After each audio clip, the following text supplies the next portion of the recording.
We are going to get to my remarks and Q&A as always, but I do have the FBI director with me here, Kash Patel. You all know him well, and he's here to provide an update for you all with respect to China. As you know, President Trump had a very successful meeting on his trip to Asia with President Xi, where they discussed the need for China to crack down on fentanyl production and distribution, which ultimately makes its way here to the United States of America. And the FBI director recently traveled to China following President Trump's meeting to meet with his counterpart in Beijing, and he has a really positive announcement for the American people to share. So the president wanted me to bring the FBI director out to share that with all of you today. So Kash, please, thank you for being here. Thanks, Caroline.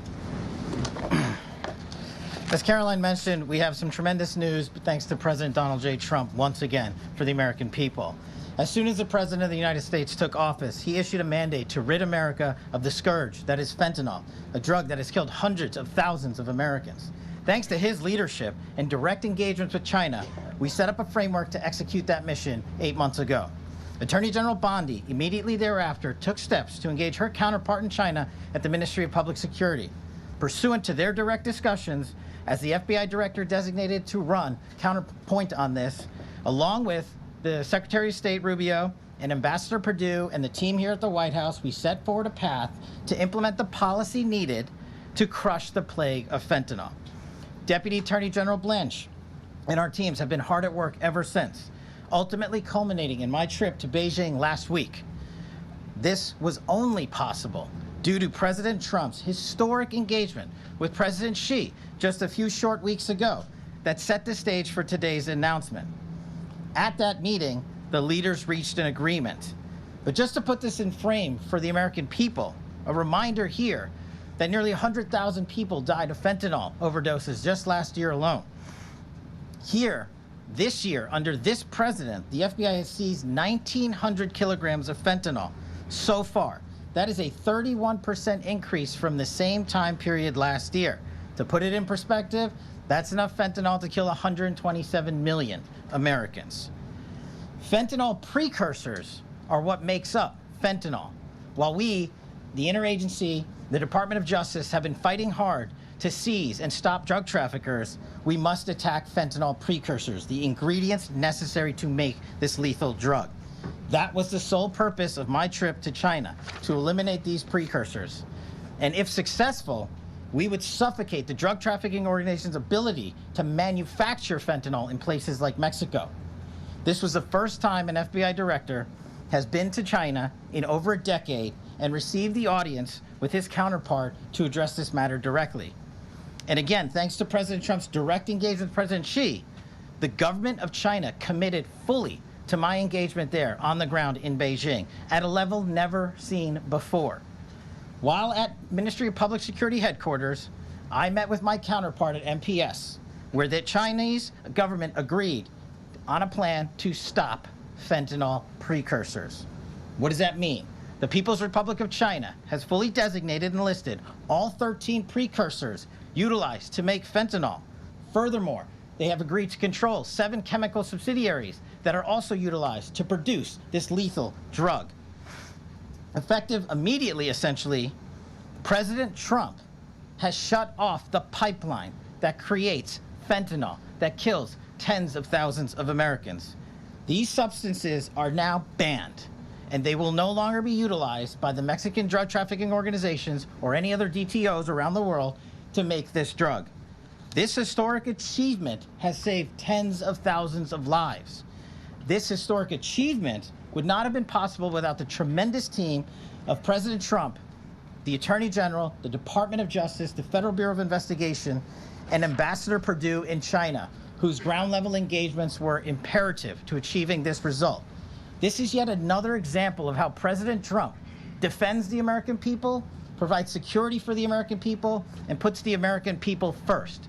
This is a historic first-in-its-kind achievement by any president to stop the scourge of fentanyl, and it should be championed by every single American. This achievement will save lives. We are thankful for President Trump's steadfast leadership, and this FBI will fearlessly follow in his footsteps to ensure that this mission of safeguarding the American public is achieved every single day. Thank you. Thanks, Caroline. Thank you so much. Appreciate it. Okay. Thank you again, Director Patel. Before we get going, I do have one quick scheduling announcement. Tomorrow, President Trump will be joined by the First Lady in the East Room for an executive order signing aimed at expanding opportunities for education, career development, housing, and other resources for young people transitioning from foster care to adulthood. This is part of the First Lady's Fostering the Future efforts, which are a Be Best initiative. In other news, the Democrats dragged on the government shutdown for 43 days, the longest shutdown in U.S. history. But tonight, thanks to Republicans, the White House is very hopeful that this shutdown is going to come to an end. The damage caused by the Democrats with this reckless government shutdown cannot be forgotten. It is entirely the fault of the Democrat Party. Just look at the vote count.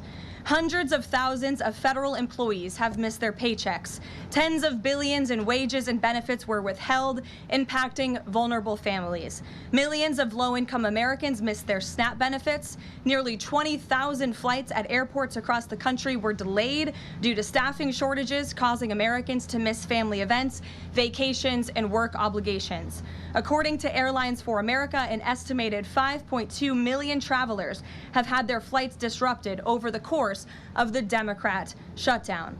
And our economy has lost billions and billions of dollars in economic activity over the course of this shutdown, hurting consumer sentiment and crushing the travel and hospitality industries. According to a CBO estimate, the Democrat shutdown could end up decreasing fourth quarter economic growth by 2 whole percentage points. The Democrat shutdown made it extraordinarily difficult for economists, investors, and policymakers at the Federal Reserve to receive critical government data. The Democrats may have permanently damaged the federal statistical system, with October CPI and jobs reports likely never being released. And all of that economic data released will be permanently impaired, leaving our policymakers at the Fed flying blind at a critical period. It's hard to recap all of this without asking a simple question: why? Why have the Democrats put the American people through this pain for 43 days in a row? And it feels like Groundhog Day being up here again talking about this Democrat shutdown. And the answer to that question is pure partisan politics. They started this shutdown with a ridiculous demand to force taxpayer-funded health care benefits to illegal aliens who broke into our country. Even after it was clear President Trump and Republicans would never force American taxpayers to pay for free health care for illegals. In fact, President Trump's One Big Beautiful Bill fixed that problem. The Democrats kept dragging this reckless government shutdown on for weeks longer to boost their turnout in an election, perhaps one might guess. That's because the Democrats are totally captured by their far left-wing base, who only care about attacking President Trump, even if it means hurting innocent Americans in our country. The Democrats' weakness and their unwillingness to buck the fringe members of their party dragged this harmful shutdown on for 7 weeks and inflicted massive pain onto the American public. But let's be clear. The clean CR being voted on today in the House of Representatives that will lead to the reopening of the federal government is what President Trump and Republicans have supported from day one.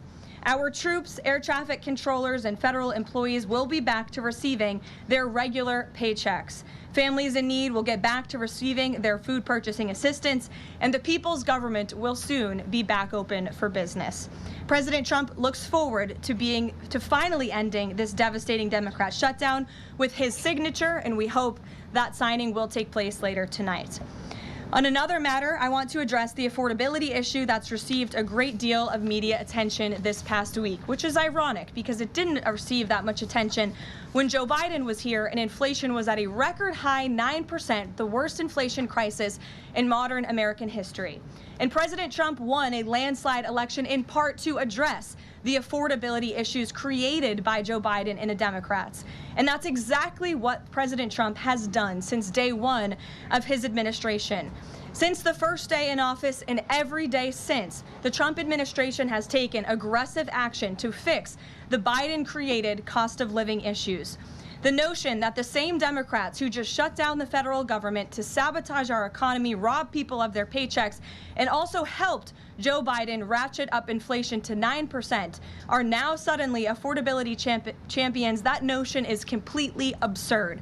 And it's something only the liberal media would have the gall to push. But the reality is that President Trump and his administration have done so much to lower prices and increase the economic prosperity of the American people. And this president and his team of amazing economic advisors are going to keep working on this issue every single day.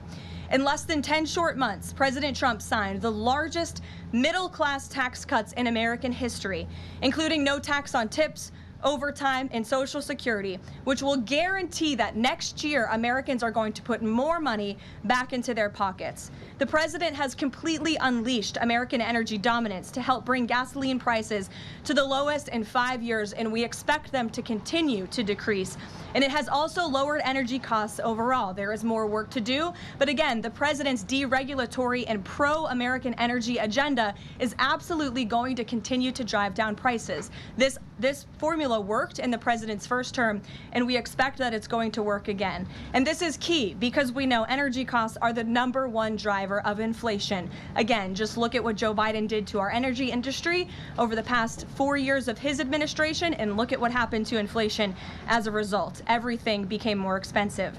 To lower prescription drug prices and healthcare costs, the president has been working around the clock on this issue. He is obsessed with negotiating these good deals on behalf of the American people to bring down pharmaceutical costs and drug costs for Americans, and he has done so on a number of fronts. You have seen him discuss that in the Oval Office several times.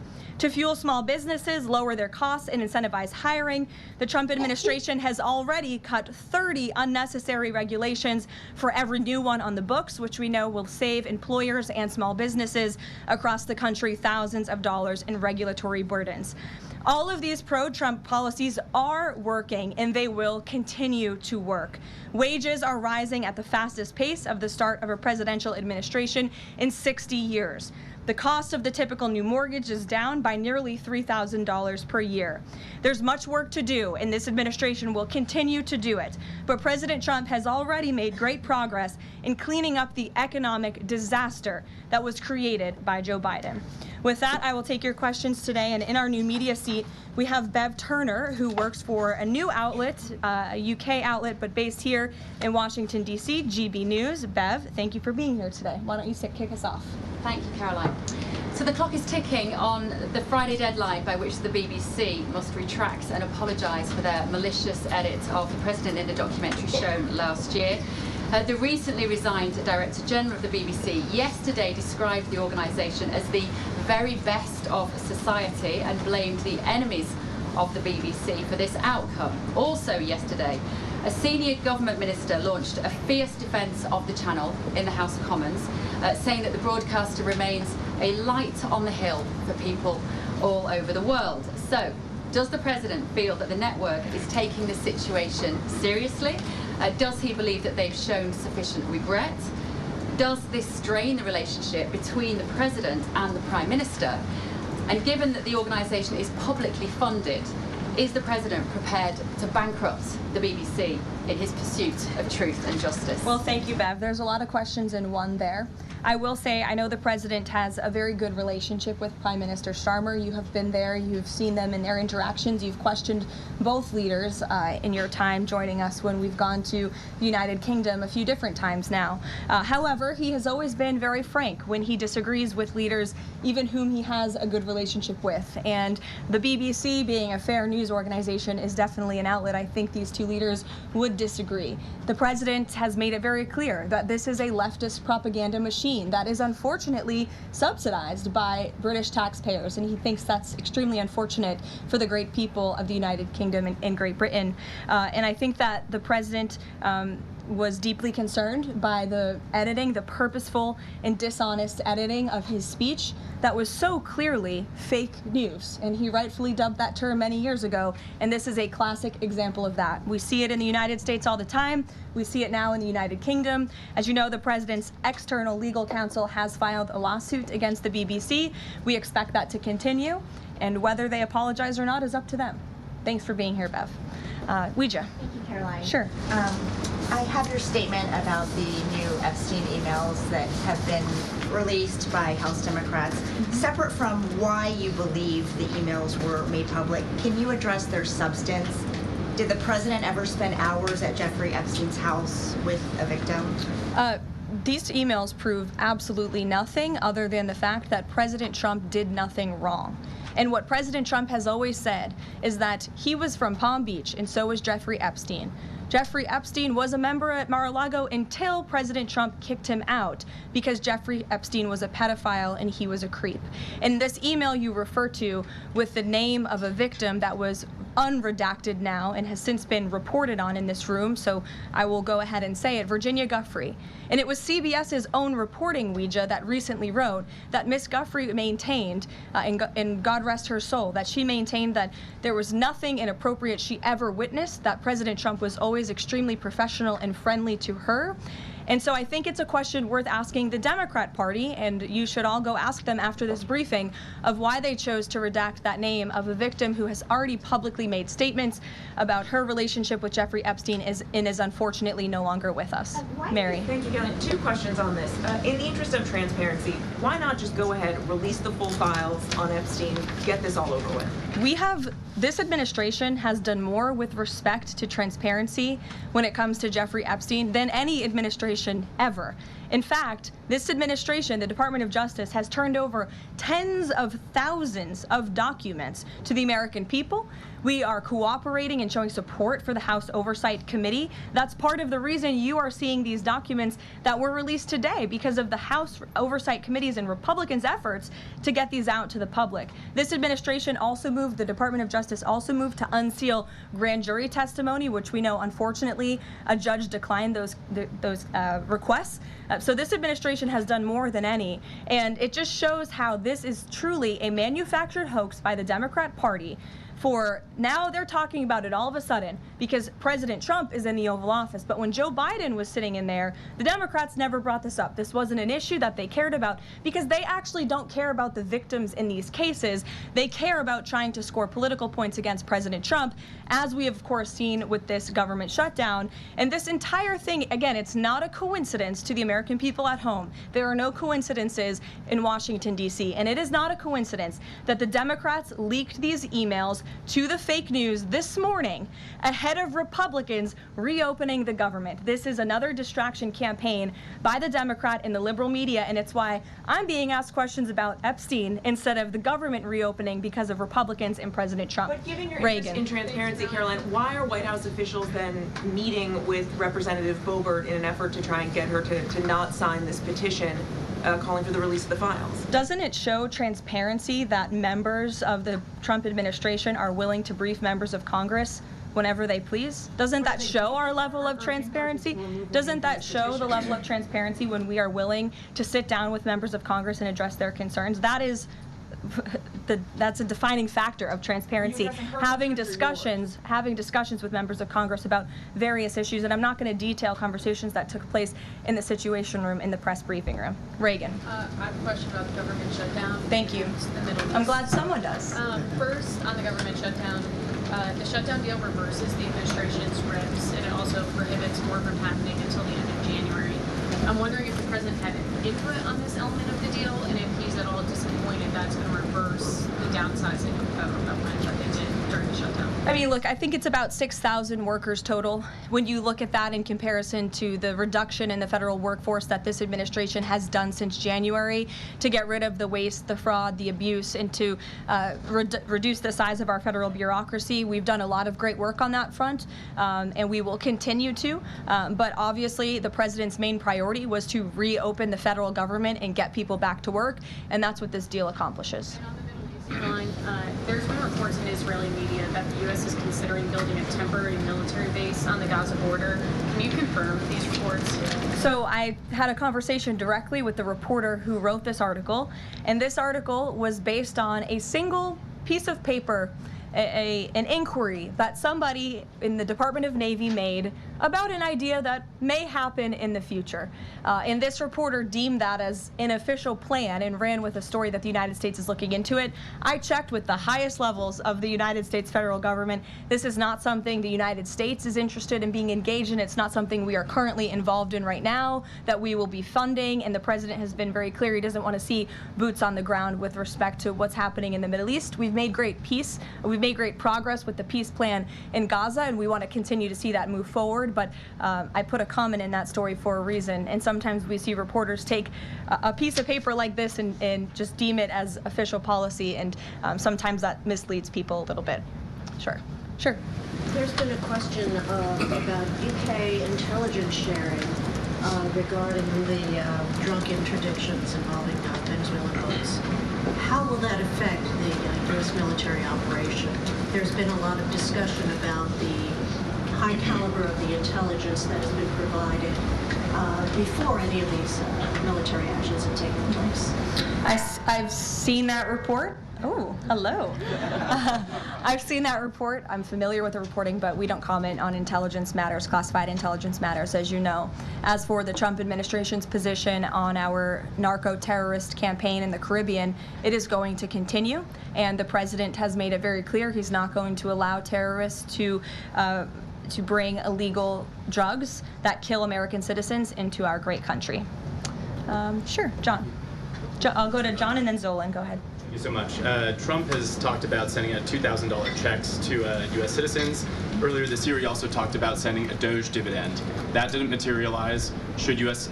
Citizens expect the $2,000 proposal? Is the White House committed to making that happen? The White House is committed to making that happen, yes. And we are currently exploring all legal options to get that done. I don't have a timeline for you or any further details, but I can confirm for you that the president made it clear he wants to make it happen. And so his team of economic advisors are looking into it. And when we have an update, we'll provide one. Solon. You said at the top that one of the costs of the government shutdown was that people missed their SNAP benefits. Can you explain then why the administration went to court to fight the funding of food stamps and SNAP benefits? So recipients missed their SNAP benefits because the Democrats shut the government down. And they forced the administration to tap into a contingency fund that did not even fund the full entirety of this program. And so then you had an unhinged judge who was trying to dictate from the bench what the executive branch has to pay for and where that money has to come from. That is judicial overreach at its finest, and so that's why the administration pushed back on that. We can't have the judicial branch telling the executive branch that we need to rob the Children Nutrition Fund, which is what this judge was trying to do, to pay for SNAP benefits. That's completely inappropriate and it's unconstitutional, and we've been proven right with that legal argument. But now the good news is, again, thanks to Republicans and in several hours, President Trump, the government is going to be reopened, and SNAP recipients are going to receive their full benefits, which is what President Trump has always wanted to do. Stephen. Why also did you need the judicial process for that? I mean, during this shutdown, didn't the administration have a responsibility to tap into any of those reserves to ensure that essentially poor people could rely on? We did tap into it. We did tap into the contingency fund. And then the judge told us, no, you have to get more money from a children's nutrition fund. And we felt that was judicial overreach. You shouldn't tell the president which fund he has to rob because the Democrats are holding the country hostage by shutting down the federal government. Stephen, go ahead. Well, if the president is considering a pardon for Ghislaine Maxwell? Again, he's answered this repeatedly. It's not something he's talking about or even thinking about at this moment in time. I can assure you of that. Stephen. Caroline, I've got two questions about New York for you. Sure. First, you always do. Mayor-elect, on brand for the New York Post. Mayor-elect Mamdani, he said that he plans to reach out to President Trump and that, quote, this is a relationship that will be critical. Does the White House have a response to this planned outreach? It's the first time I'm hearing of it. I'll let the president respond himself to that comment by Mr. Mamdani. My second question, Jack Schlossberg, the grandson of President Kennedy, announced today that he's running for Congress. He, in the recent past, has referred to his uncle, the HHS secretary, as, quote, a rabid dog, and he has said that the Trump administration is, quote, the most corrupt in American history. Does the White House have a comment on this sort of comment from a rising star in the Democratic Party? I don't even think such ridiculous comments are worth responding to. Obviously, those things are not true. And Secretary Kennedy is doing a phenomenal job bringing transparency and the gold standard of science back to our healthcare system. Eamon. Thank you, Caroline. The president's hosting a number of Wall Street CEOs for dinner tonight here at the White House. Can you give us the names of the CEOs who are going to be here and give us a sense of what the president's message to Wall Street is going to be tonight? I don't have a full list for you in front of me, Eamon. I know you've reported on some names, and we've helped you navigate whether those names were truthful or false. But I know the president actually plans to bring some of you into the dinner tonight, so you'll see for yourself in several hours if that's okay with you. And there's been some reporting that the White House is frustrated with Bill Pulte and the rollout of this proposal for a 50-year mortgage. Can you tell us if the White House is frustrated with that rollout and if the White House still supports the idea of a 50-year mortgage for Americans? This is a proposal that the president himself has commented on. I would defer you to the president's statements, and it's something that the administration is discussing and seriously looking into. Sure. Thanks, Caroline. Danny, and then go ahead. Thank you. Some Democratic members of Congress have invited Britain's former Prince Andrew to testify on the Epstein scandal. I was just wondering if President Trump thinks that former Prince Andrew should indeed come and testify to Congress on that. I haven't spoken to him about that specific matter, but I can ask him and get back to you. On the government shutdown, the president and House Republicans have made clear they were not going to negotiate health care strategy or policy while the government was shut down. Now, assuming that it reopens tonight, is the president intending to invite any Democrats over to have negotiations over these subsidies or any other plan to bring down the cost of health insurance? I will just add that, as you pointed out, the Democrats were holding our country hostage to try to negotiate on a health care system that they created. Obamacare, as it's famously called, is a system the Democrats created. It is a broken system. It has driven up healthcare costs dramatically in this country.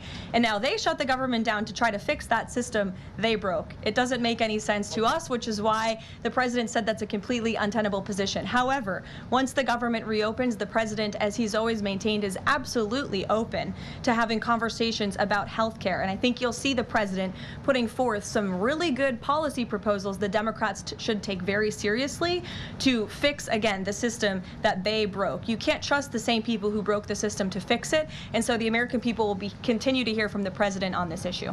Follow up on the question about the $2,000 payments of tariff revenue. The president had also talked about using tariffs to bring down the national debt. Would this be in lieu of that? Like, this is now the new way to maybe to use that tariff revenue? No, the president put out a statement on this clarifying he wants to do both things with the tariff revenue that he's bringing into this country. Trillions of dollars are expected to continue to pour in, and it's part of the reason that the Supreme Court case is so vital for our country's future, to restore our manufacturing industry in this country, to protect our national security, to continue to allow the president to use tariffs as leverage to negotiate economic deals that, again, are good for our national security, and that revenue can then be used for various reasons, to pay down our debt and also perhaps to give these rebate checks back to Americans, which, again, the White House is exploring the legal options of how we can get that done. Catherine, go ahead. Caroline, Viktor Orban said this week that President Trump has promised Hungary some kind of financial shield. Do you have any details on how that will be structured or what that would look like? I don't, but I'm happy to check with the National Security Council and get back to you. One more. You recently said you'd check with President Trump about why he needs to get an MRI on his recent trip to Walter Reed. Do you have any more detail on that? I do, and I'm glad you asked. As stated in the memo provided on October 10th, President Trump received advanced imaging